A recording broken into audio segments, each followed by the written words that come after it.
Lao Gan chili crisp is a spicy condiment of soybean oil, fried chicken claw peppers, and for this classic variety, peanuts. But other varieties include things like fermented soybeans, minced pork, and a disapproving stare. That disapproving stare belongs to Tao Wabi, who was born in Zunyi, China in 1947, which is in the Guizhou province, which was one of the first parts of China to start using chilies as a food instead of just medicinally or as a challenge on Fear Factor. Wabi opened a food stand in 1989 that focused on tossed clear noodles, but the real star of the show was the chili crisp she had developed as a topping. It developed a following especially among the local students, many of whom were too poor to be able to afford food, so Wabi would let them open up a tab, but unlike at all the places I'm now banned from around town, she never made them pay it back. This is because she knew the pain of growing up poor and hungry all too well. Wabi was born into a family with no money, never went to school, never learned how to read or write, got married at 20, had her husband die a few years later, and was left to raise her 2 kids alone. But still, she was more than happy to give free food to people even less fortunate than her, and for this reason she started being given the nickname of Old Godmother, or in Mandarin as it says on the bottle, Spicy Chili Crisp.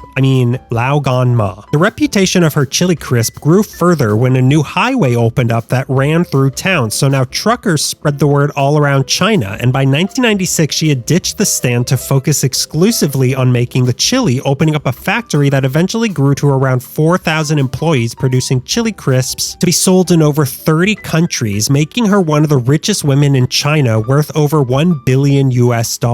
But despite all that, she still lived up to her reputation as Lao Gan Ma. She helped provide food and housing for all her employees, and at one point knew 60% of all her employees' names, was the chief witness whenever one of them got married, would make them long life noodles and 2 poached eggs on their birthdays, and would see them off on business trips with hard-boiled eggs for the road. The last time my boss gave me hard-boiled eggs, it wasn't for a business trip, it was a raise. My review? This stuff has a lot going on. It's spicy, sweet, sour, funky, crunchy, oily, and soggy all in the same bite. The spice in it is deceptively hot, and with the right things it can really add a lot, but it's just a little too heavy on the sweet and funky for it to get a lot of use from me. So my rating out of 5 godmothers is 2.9.